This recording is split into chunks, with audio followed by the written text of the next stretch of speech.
YouTube ಚಾನಲ್ಗೆ ನಿಮಗೆಲ್ಲ ಸುಸ್ವಾಗತ. ಇವತ್ತು ನಾವು ಸಿಂಹರಾಶಿಯ 2026ನೇ ಇಸ್ವಿಯ ವರ್ಷ ಭವಿಷ್ಯ ನೋಡೋಣ ಬನ್ನಿ. ಅದಕ್ಕೆ ಮುಂಚೆ ದಯವಿಟ್ಟು ನನ್ನ ಚಾನಲ್‌ನ ಲೈಕ್ ಮಾಡಿ, ಶೇರ್ ಮಾಡಿ, ಸಬ್ಸ್ಕ್ರೈಬ್ ಮಾಡೋದು ಮಾತ್ರ ಮರಿಬೇಡಿ. ಅದ್ರ ಪಕ್ಕದಲ್ಲಿ ಇರೋ ಬೆಲ್ ಬಟನ್ ಅಮುಕಿ ಎಲ್ಲ ಫಸ್ಟ್ ನೋಟಿಫಿಕೇಷನ್ ನಿಮಗೆ ಬರಂಗೆ. ಸರಿ ಫ್ರೆಂಡ್ಸ್, ಬನ್ನಿ ನೋಡೋಣ ಸಿಂಹರಾಶಿಯ 2026ನೇ ವರ್ಷದ ಭವಿಷ್ಯ. ಗ್ರಹತಿಗಳ ಸಂಚಾರ ನೋಡ್ಕೊಂಡು ನಾವು ಮುಂದೆ ಹೋಗೋಣ ಬನ್ನಿ. ಜೂನ್ 8ರಿಂದ ಗುರುಗ್ರಹ ಮಿಥುನ ರಾಶಿಯಿಂದ ಕಟಕ ಗ್ರಹಕ್ಕೆ ಸಂಚಾರ ಮಾಡುತ್ತೆ. ಅಕ್ಟೋಬರ್ 31ರಂದು ಕಟಕ ರಾಶಿಯಿಂದ ಸಿಂಹ ರಾಶಿಗೆ ಪ್ರವೇಶ ಮಾಡ್ತಂಥದ್ದು.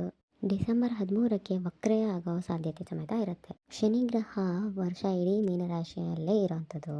ರಾಹು ಗ್ರಹ ಡಿಸೆಂಬರ್ 5ಕ್ಕೆ ಮಕರ ರಾಶಿಗೆ ಪ್ರವೇಶ ಮಾಡ್ತಂಥದ್ದು.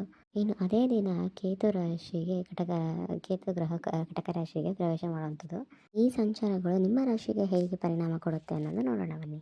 ಸಿಂಹ ರಾಶಿಯವರಿಗೆ ಯಾವತ್ತೂ ನಾಯಕತ್ವದ ಗುಣ ಇರುತ್ತೆ. ಈಗ ಚಂದ್ರನಿಗೆ ಹತ್ರ ಹೋದವರು ಯಾರು? ಫಸ್ಟ್ ಸಿಂಹ ರಾಶಿಯವರೇ ಹೋಗಿದ್ದು. ಅವರಲ್ಲಿ ಎಲ್ಲ ಥರದ ನಾಯಕತ್ವ ಗುಣಗಳು ತುಂಬ ಇರುತ್ತೆ. ನೀವು 100 ಜನದ ಮಧ್ಯದಲ್ಲಿ ಇದ್ರೂ ನಿಮ್ಮ ವ್ಯಕ್ತಿತ್ವ, ನಿಮ್ಮ ನಾಯಕತ್ವದಿಂದ ನೀವು ಗುರುತಿಸ್ಕೊಳ್ತೀರಾ. ನಿಮ್ಮ ಹೆಸರು ಯಾವಾಗಲೂ ಜನಗಳು ನೆನಪಿಸ್ಕೊಳ್ಳೋಂಗೆ ನೀವು ಸಾಧನೆ ಮಾಡ್ತೀರಾ. ಇದೇ ನಾಯಕತ್ವ ಗುಣದಿಂದ ನಿಮಗೆ ಈ ವರ್ಷದಲ್ಲಿ ತುಂಬ ಚಾನ್ಸಸ್ ಸಿಗುತ್ತೆ. ಅಂದರೆ ಎಲೆಕ್ಷನ್ಗೆ ನಿಲ್ಲೋ ಚಾನ್ಸ್ ಸಿಗ್ಬೋದು, ಇಲ್ಲಾಂದರೆ ಯಾವುದೋ ಒಂದು ಲೀಡರ್ಶಿಪ್ ಸಿಗ್ಬೋದು. ಆ ಥರ ನಿಮ್ಮನ್ನ ಗುರುತಿಸ್ಕೊಳ್ಳೋ ಚಾನ್ಸಸ್ ಇರುತ್ತೆ. ನಿಮಗೆ ನಾಯಕತ್ವ ಗುಣ ಸಿಕ್ತು ಅಂತ ಹೇಳಿ ನೀವು ಅದನ್ನು ದುರುಪಯೋಗ ಮಾಡ್ಕೊಳ್ಳೋದಿಲ್ಲ ಯಾವತ್ತು. ನಿಮ್ಮ ಸ್ವಂತದವರೇ ನಿಮಗೆ ಅಂದರೆ ಹೊರಗಡೆ ತಪ್ಪು ಮಾಡಿದ್ರೂ ನೀವು ಅವರಿಗೆ ಸಪೋರ್ಟ್ ಮಾಡದೆ ನೀವು ಆ ತಪ್ಪಿಗೆ ಸರಿಯಾದ ಶಿಕ್ಷೆ ಕೊಡ್ತೀರಾ. ನಿಮ್ಮ ನಾಯಕತ್ವದಿಂದ ನೀವು ಕರೆಕ್ಟಾಗಿ ಒಂದು ನಿರ್ಧಾರ ತಗೊಳ್ಳೋಷ್ಟು ಶಕ್ತಿ, ಗುಣ ನಿಮ್ಮಲ್ಲಿರುತ್ತೆ. ನೀವು ಆ ಥರ ಡಿಸಿಷನ್ ತೊಗೊಳ್ಬೇಕಾದ್ರೆ ಕೆಲವರು ಅನ್ಕೊತಾರೆ, ಇವ್ರಿಗೆ ಎಷ್ಟು ಅಹಂಕಾರನಪ್ಪ, ನಮಗೇನೆ ಸಪೋರ್ಟ್ ಮಾಡಲ್ಲ, ಇವರಿಗೊಂದು ಪೋಸ್ಟ್ ಸಿಕ್ತು ಅಂತ ಹೇಳ್ಬಿಟ್ಟು ಇವ್ರದ್ದೇ ಇವರಿಗೆ ಅಂತ ಹೇಳ್ತಾರೆ. ಬಟ್ ನಿಮ್ಮಷ್ಟು ಸಾಫ್ಟ್ ಮೃದು ಹೃದಯದವರು ಯಾರೂ ಇರೋದಿಲ್ಲ. ನಿಮ್ಮನ್ನ ಕರಗಿಸೋದು ಒಂದೇ ಬಾಣ, ಅದು ಪ್ರೀತಿ. ಪ್ರೀತಿಯಿಂದ ನೀವು ಬೇಗ ಕರಗೋಗ್ತೀರಾ. ಅದೇ ನೀವು ಮಾಡ್ಕೊಳ್ಳೋ ತಪ್ಪು. ಅಂದರೆ ಎಲ್ಲರೂ ಪ್ರೀತಿ ತೋರಿಸ್ತಾರೆ ಅಂದ್ಬಿಟ್ಟು ನೀವು ಇದು ಮಾಡೋದಲ್ಲ. ಯಾವುದು ಸರಿ, ಯಾವುದು ತಪ್ಪು, ಪ್ರೀತಿಯಲ್ಲೂ ಸಮೇತ ನಮಗೆ ಯಾರು ಆಟಾಡಿಸ್ತಿದ್ದಾರೆ ಅನ್ನೋದು ನೀವೊಂದು ನೋಡ್ಕೊಬೇಕು. ಅವರೆಷ್ಟೇ ಬೇರೆಯವ್ರಿಗೆ ಸಪೋರ್ಟ್ ಮಾಡಿದ್ರು ಸಿಂಹರಾಶಿಯವರು, ಅವ್ರ ಮುಂದೆ ಏನಾದರೂ ಅವ್ರ ಸ್ವಾಭಿಮಾನಕ್ಕೆ ಧಕ್ಕೆ ತರೋದು, ಇಲ್ಲ ಅವ್ರಿಗೆ ಮೋಸ ಮಾಡೋದು ಅಂತ ಗೊತ್ತಾಯಿತು ಅಂದರೆ ಅವರು ತಿರುಗಿ ಸಮೇತ ನೋಡೋದಿಲ್ಲ ಅವ್ರ ಕಡೆಗೆ. ಅವ್ರ ಬೆನ್ನನ್ನು, ಅವ್ರ ನೆರಳು ನೋಡೋಕ್ಕೆ ಸಿಗೋದಿಲ್ಲ. ಆ ಥರ ಪಾಠ ಕಲಿಸ್ತಾರೆ ಅವರು. ಹಣನ ನೀರಿನಂತೆ ಖರ್ಚು ಮಾಡೋದು ನಿಮ್ಮ ಒಂದು ತಪ್ಪು ಗುಣ. ಏಕೆಂದರೆ ನಿಮಗೆ ಕಷ್ಟ ಅಂದಾಗ ನಿಮಗೆ ಹೆಲ್ಪ್ ಮಾಡೋರು ನಿಮ್ಮ ಒಂದು ಬೆರಳೆಣಿಕೆ ಅಷ್ಟು ಇರ್ಬೋದು ಅಷ್ಟೇ. ಆದರೆ ನಿಮ್ಮ ಮುಂದೆ ಒಬ್ಬರು ಕಷ್ಟ ಅಂತ ಬಂತು ಅಂದರೆ ನಿಮ್ಮ ಹತ್ರ ಇರೋ ದುಡ್ಡೆಲ್ಲ ನೀವು ಕೊಡ್ತೀರಲ್ಲ, ಅದೇ ತಪ್ಪು. ಆ ಥರ ಖರ್ಚನ್ನು ನೀವು ಯಾವತ್ತೂ ಮಾಡೋಕ್ಕೆ ಹೋಗಬೇಡಿ. ಅಂದರೆ ಸಿಂಹರಾಶಿಯವರು ಎಷ್ಟೇ ದುಡ್ಡು ಆಚೆ ಕಳ್ಕೊಂಡ್ರೂ ನಾವು ಒಂದು ಹೆಂಗಾದ್ರೂ ದುಡ್ದು ನಾವು ಅಂದರೆ ಅವ್ರಿಗೆ ಅಷ್ಟು ಐಡಿಯಾಸ್ ಇರುತ್ತೆ, ಹೆಂಗಾದ್ರೂ ನಾವು ದುಡ್ದು ಸಂಪಾದನೆ ಮಾಡ್ತೀವಿ ಅಂತ ಹೇಳಿ. ಅದರಿಂದ ಅವರು ಧಾರಾಳ ಮನಸ್ಸಾಗಿರ್ತಾರೆ. ಆದರೆ ಒಂಚೂರು ಸೇವಿಂಗ್ಸ್ ಮಾಡೋದು ನಿಮಗೆ ಮುಖ್ಯ. ಯಾಕಂದರೆ ಕಷ್ಟ ಅನ್ನೋದು ಹೇಳಿ ಕೇಳಿ ಬರೋದಿಲ್ಲ ಅಲ್ವಾ. ಅದಕ್ಕೆ ಆದಷ್ಟು ಸೇವಿಂಗ್ಸ್ ಮಾಡಿ, ಧಾರಾಳ ಮನಸ್ಸು ಆಗಲೇಬೇಡಿ ನೀವು. ಈ ರಿಲೇಷನ್ಶಿಪ್ ಮಧ್ಯದಲ್ಲಿ ನಿಮ್ಮ ಅಹಂಕಾರ ನಿಮ್ಮದೇ ನಡಿಬೇಕು ಅನ್ನೋ ಒಂದು ನಾಯಕತ್ವ ಗುಣ ಇರುತ್ತಲ್ಲ, ಆ ಗುಣ ನಿಮ್ಮ ರಿಲೇಷನ್ಶಿಪ್ ಅಂದರೆ ನಿಮ್ಮ ಬಹಳ ಸಂಗಾತಿ ಜೊತೆಗೆ ನೀವು ತೋರಿಸ್ಕೊಬೇಡಿ. ಯಾಕಂದರೆ ನೀವು ಅವ್ರ ಮೇಲೆ ನಿಮ್ಮದು ಒಂದು ದರ್ಪ ತೋರಿಸಿ ನನ್ನದೇ ಆಗಬೇಕು ಅನ್ನೋ ಒಂದು ಕಂಟ್ರೋಲ್ ಮಾಡ್ಕೊಳಕ್ಕೆ ನೋಡಿದ್ರೆ ಅದು ನಿಮ್ಮ ರಿಲೇಷನ್ಶಿಪ್ಪಲ್ಲಿ ದೊಡ್ಡದಾಗಿ ಬಿರುಕು ಮೂಡೋ ಚಾನ್ಸಸ್ ಇರುತ್ತೆ. ಅದಕ್ಕೆ ಆ ದರ್ಪ ಅನ್ನೋದು ಯಾವತ್ತಿದ್ರೂ ಹೊರಗಡೆ ಇಟ್ಕೊಳ್ಳಿ, ಮನೆಯಿಂದ ಹೊರಗಡೆ. ಮನೇಲಿ ಯಾವತ್ತಿದ್ರೂ ಒಂದು ಹೊಂದಾಣಿಕೆಯಲ್ಲಿ ಇರೋದನ್ನೇ ನೀವು ಕಲ್ತ್ಕೊಬೇಕು. ಈಗ ಟೀಕೆ ಮಾಡ್ತಿದ್ದಾರೆ ಅಂತ ಹೇಳಿದರೆ ಅದನ್ನೆಲ್ಲ ನೀವು ತಲೆಗೆ ಹಾಕ್ಕೊಳಕ್ಕೆ ಹೋಗಬೇಡಿ. ಯಾಕೆಂದರೆ ಟೀಕೆ ಮಾಡುವಂಥದ್ದು ಇವಾಗೆಲ್ಲ ಸಾಮಾನ್ಯ ಗುಣ. ಅದನ್ನೆಲ್ಲ ನೀವು ಜಾಸ್ತಿ ತಲೆಗೆ ಹಾಕ್ಕೊಳಕ್ಕೆ ಹೋಗಬೇಡಿ. ಮತ್ತು ಏನೋ ನಿಮಗೆ ತುಂಬ ಹೊಗಳ್ತಾ ಇದ್ದಾರೆ, ಅದು ನಿಮ್ಮನ್ನ ತಲೆ ಮೇಲೆ ಎತ್ತಿ ಕೂರಿಸ್ಕೊಂಡಿದ್ದಾರೆ ಅಂದರೆ ಅದ್ರ ಹಿಂದುಗಡೆನೂ ಏನೋ ಅಲ್ಲಿ ಇರುತ್ತೆ ಪಿನ್ ಚುಚ್ಚೋದು. ಅದನ್ನು ನೀವು ಹುಷಾರಾಗಿ ಯೋಚನೆ ಮಾಡಿಕೊಂಡು ಯಾರು ತುಂಬ ಹೊಗಳ್ತಿದ್ದಾರೋ ಅವರಿಂದ ಸ್ವಲ್ಪ ಡಿಸ್ಟೆನ್ಸೇ ಮೇಂಟೈನ್ ಮಾಡ್ಕೊಂಡಿರಿ. ಬಿದ್ದರೂ ಮೀಸೆ ಮಣ್ಣಾಗಿಲ್ಲ ಅಂತಾರಲ್ಲ, ಆ ಥರ ನಿಮ್ಮ ಒಂದೊಂದು ಸರಿ ಒಬ್ರೊಬ್ಬರಿಗೆ ದರ್ಪ ಅನ್ನೋದಿರುತ್ತೆ. ಅದನ್ನು ನೀವು ಕಂಟ್ರೋಲ್ ಮಾಡ್ಕೊಬೇಕು. ಇನ್ನು ಆರೋಗ್ಯ ಸಮಸ್ಯೆಯಲ್ಲಿ ನಿಮಗೆ BP ಅನ್ನೋದು ಜಾಸ್ತಿ ಬರುತ್ತೆ. ನಿಮ್ಮ ಸಿಟ್ಟಿಂದನೇ ಅರ್ಧ ಈ BP, ಹೃದಯಪಟ್ಟಿ ಸಂಬಂಧಗಳು ಪ್ರಾಬ್ಲಮ್ಸ್ ಬರುತ್ತೆ. ಆದಷ್ಟು ಎಕ್ಸಸೈಸ್ ಮಾಡಿ, ಪ್ರಾಣಾಯಾಮ ಮಾಡಿ, ಬಾಡಿನ ಫಿಟ್ ಆ್ಯಂಡ್ ಫೈನಾಗಿ ಕೂಲಾಗಿ ಇಟ್ಕೊಳ್ಳೋದು ನೋಡಿ. ಈ ಎಕ್ಸಸೈಸ್ ಅನ್ನೋದು ಎಲ್ಲರೂ ಪ್ರತಿಯೊಬ್ಬರು ಅವರ ಜೀವನದಲ್ಲಿ ಅಳವಡಿಸ್ಕೊಡ್ಲೇಬೇಕು. ಯಾಕಂದರೆ ನಾವು ಚೆನ್ನಾಗಿದ್ದೀವಿ, ಸಣ್ಣಗಿದ್ದೀವಿ, ತೆಳ್ಳಗಿದ್ದೀವಿ, ನಮಗೇನು ರೋಗ ಬರಲ್ಲ ಅಂತೆಲ್ಲ ಅಂದ್ಕೊಂಬೇಡಿ. ಸಣ್ಣಗಿರಲಿ, ತೆಳ್ಳಗಿರಲಿ, ಇಲ್ಲ ದಪ್ಪಗೆ ಇರಲಿ, ಕಾಯಿಲೆ ಅನ್ನೋದು ಹೇಳಿ ಬರೋದಿಲ್ಲ. ಅದರಿಂದ ಆದಷ್ಟು ನಿಮ್ಮ ಬಾಡಿನ ನೀವು ಒಳಗಡೆ ಆರೋಗ್ಯವಾಗಿ ಫಿಟ್ ಆ್ಯಂಡ್ ಫೈನಾಗಿ ಇಡಬೇಕು ಅಂದರೆ ಪ್ರತಿಯೊಬ್ಬ ರಾಶಿಯವರು ಸಮೇತ ನೀವು ಎಕ್ಸಸೈಸ್ ಮಾಡಲೇಬೇಕು. ಸಿಂಹ ರಾಶಿಯವರು ಪ್ರೀತಿಯಿಂದ ಬಂದವರಿಗೆ ಪ್ರೀತಿನೇ ತೋರಿಸ್ತಾರೆ, ದರ್ಪದಿಂದ ಬಂದವರಿಗೆ ದರ್ಪನೇ ತೋರಿಸ್ತಾರೆ. ಆದರೆ ನಾನು ಹೇಳೋದೇನೆಂದರೆ ಅವರು ದರ್ಪದಿಂದನೇ ಬರಲಿ, ನೀವು ಸ್ವಲ್ಪ ಪ್ರೀತಿಯಿಂದನೇ ಮಾತಾಡಿ. ನಿಮ್ಮ ಮನಸ್ಸಲ್ಲಿ ಏನೇ ಇರಲಿ, ನೀವು ಪ್ರೀತಿಯಿಂದನೇ ಮಾತಾಡಿ. ಏನಕ್ಕೆ ಅಂತ ಹೇಳಿದರೆ ಆ ಪ್ರೀತಿಯಿಂದ ಮಾತಾಡೋದ್ರಿಂದ ನೀವು ಹೊರಗಡೆ ಸಮಾಜದಲ್ಲಿ ಒಂದು ಗುರುತಿಸ್ಕೊತೀರಾ. ನಿಮ್ಮ ರಾಜಕಾರಣಿಗಳಿಂದ ಸ್ವಲ್ಪ ಒಳ್ಳೆಯ ಹೆಸರು ಬರುತ್ತೆ. ಅದರಿಂದ ಆದಷ್ಟು ಪ್ರೀತಿಯಿಂದನೇ ಇರಿ. ಈ 2026ನೇ ಇಸ್ವಿ ಇದು ಸೂರ್ಯನ ವರ್ಷ. ಮತ್ತು ಸಿಂಹರಾಶಿಗೆ ಸೂರ್ಯನೇ ಅಧಿಪತಿಯಾಗಿರೋದ್ರಿಂದ ನಿಮಗೆ ಒಂದು ಹೊಸತನ, ಹೊಸದು ಒಳ್ಳೆತನವನ್ನು ನಿಮ್ಮಲ್ಲಿ ಮೂಡಿಸ್ತಾನೆ.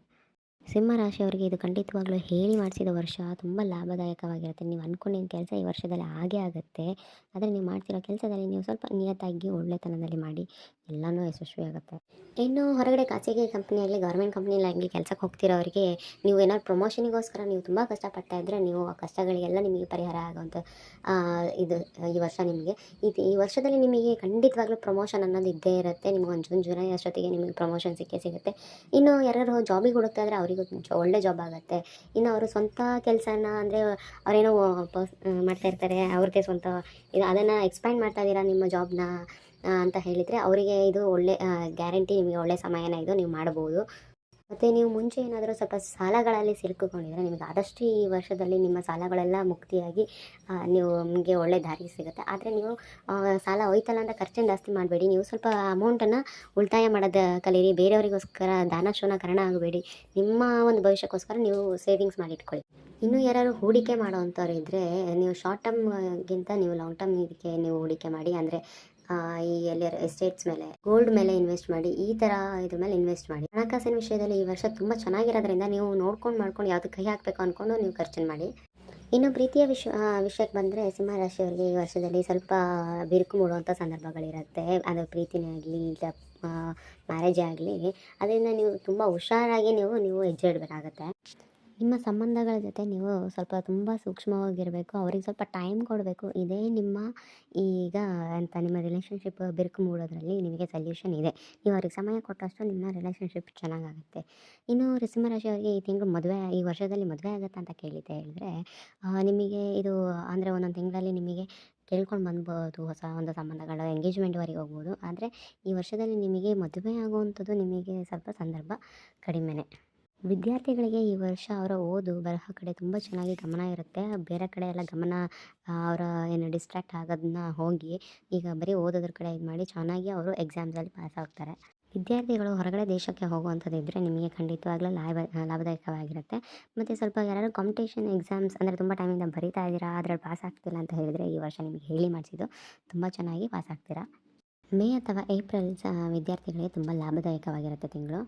ಜೂನ್ ತಿಂಗಳಲ್ಲಿ ನಿಮ್ಮ ಸಾಲವಾದಗಳು ಮತ್ತು ವೈಯಕ್ತಿಕವಾಗಿ ಏನಾದ್ರು ಪ್ರಾಬ್ಲಮ್ಸ್ ಇತ್ತು ಅಂತ ಹೇಳಿದ್ರೆ ಅದು ಪರಿಹಾರ ಆಗುತ್ತೆ. ಇನ್ನು ಆಗಸ್ಟ್ ತಿಂಗಳಲ್ಲಿ ನಿಮ್ಮ ಕಾನ್ಫಿಡೆನ್ಸ್ ಹೆಚ್ಚಾಗಿ ನೀವು ಹೊಸ ಕೆಲಸಕ್ಕೆ ಏನಾದ್ರು ಕೈ ಹಾಕಿದಾಗ ಅದರಲ್ಲಿ ನಿಮಗೆ ಖಂಡಿತವಾಗ್ಲೂ ಲಾಭದಾಯಕವಾಗಿರುತ್ತೆ. ಸಿಂಹ ರಾಶಿಯವರು ಮಾಡಬೇಕಾಗಿರುವಂಥ ಪರಿಹಾರಗಳು. ಸಿಂಹ ರಾಶಿಯವರಿಗೆ ಯಾರಿಗಾದ್ರು ಆರೋಗ್ಯ ಸಮಸ್ಯೆ ಆಗ್ತಾ ಇದ್ದರೆ ಸಿಂಹ ರಾಶಿಯವರು ಸೂರ್ಯ ಉದಯ ಆಗೋ ಸಮಯದಲ್ಲಿ ಸೂರ್ಯನ ಅರ್ಘ್ಯ ಕೊಟ್ಬಿಟ್ಟು ಆದಿತ್ಯ ಹೃದಯ ಸ್ತೋತ್ರವನ್ನು ಜಪ ಮಾಡಬೇಕು. ವಿವಾದಗಳು ಇತ್ತು, ಕೋರ್ಟ್ ಕೇಸ್ ಸಂಬಂಧಪಟ್ಟಿದ್ದು, ಇಲ್ಲ ಆಫೀಸ್ ಸಂಬಂಧಪಟ್ಟಿದ್ದು ಇತ್ತು ಅಂತ ಹೇಳಿದರೆ ಆಂಜನೇಯನ ಪ್ರಾರ್ಥನೆ ಮಾಡಿ. ದಿನ ಬೆಳಗ್ಗೆ ಹೊತ್ತು ನೀವು ಒಂದು 10 ನಿಮಿಷ ಧ್ಯಾನ ಮಾಡಿ, ಯೋಗ ಮಾಡಿ, ಎಕ್ಸಸೈಸ್ ಮಾಡಿ. ನಿಮ್ಮ ಮನಸ್ಸನ್ನು ನೀವು ಏನು ಒಂಥರ ಫ್ರೆಶ್ ಫೀಲ್ ಮಾಡ್ಕೊಳ್ಳಿ. ಆವಾಗ ನೀವು ಮನಸ್ಸನ್ನು ಫ್ರೆಶ್ ಫೀಲ್ ಮಾಡಿಕೊಂಡ್ರೆ ನೀವು ಹೊರಗಡೆ ಹೋಗಿದ್ದ ಕೆಲಸ ನಿಮಗೆ ಫ್ರೆಶ್ ಆಗಿ ಒಳ್ಳೆಯದಾಗುತ್ತೆ. ಮತ್ತು ನೀವು ಸ್ವಲ್ಪ ದಾನ ಧರ್ಮ ಮಾಡಿ, ಚಾರಿಟಿ ಮಾಡಿ. ಹಂಗೆ ಅಂದ್ಬಿಟ್ಟು ನಾನು ದುಡ್ಡು ಕೊಡಿ ಅಂತ ಹೇಳ್ತಾ ಇಲ್ಲ. ಯಾರಿಗೆ ಅವಶ್ಯಕತೆ ಇದೆ ಅವ್ರ ಕೈಲಿ ಆದಷ್ಟು ನಿಮ್ಮ ಕೈಲಿ ಅನ್ನದಾನ ಮಾಡಿ. ಅದಕ್ಕಿಂತ ಶ್ರೇಷ್ಠ ದಾನ ಇನ್ನೊಂದಿಲ್ಲ. ದುಡ್ಡನ್ನು ಇದು ಮಾಡಿ ಯಾವತ್ತೂ ಯಾರಿಗೂ ಕೊಡೋಕೆ ಹೋಗ್ಬೇಡಿ. ಈ ಥರ ದಾನಗಳನ್ನ ನಿಮ್ಮ ಕೈಲಾದಷ್ಟು ಮಾಡಿ. ಈ ವರ್ಷ ಸಿಂಹರಾಶಿಯವರಿಗೆ ತುಂಬ ಅದ್ಭುತವಾಗಿರಲಿ ಅಂತ ಅಂದ್ಕೊಂಡು ನಾನು ಒಳ್ಳೆಯದಾಗಲಿ. ಧನ್ಯವಾದಗಳು.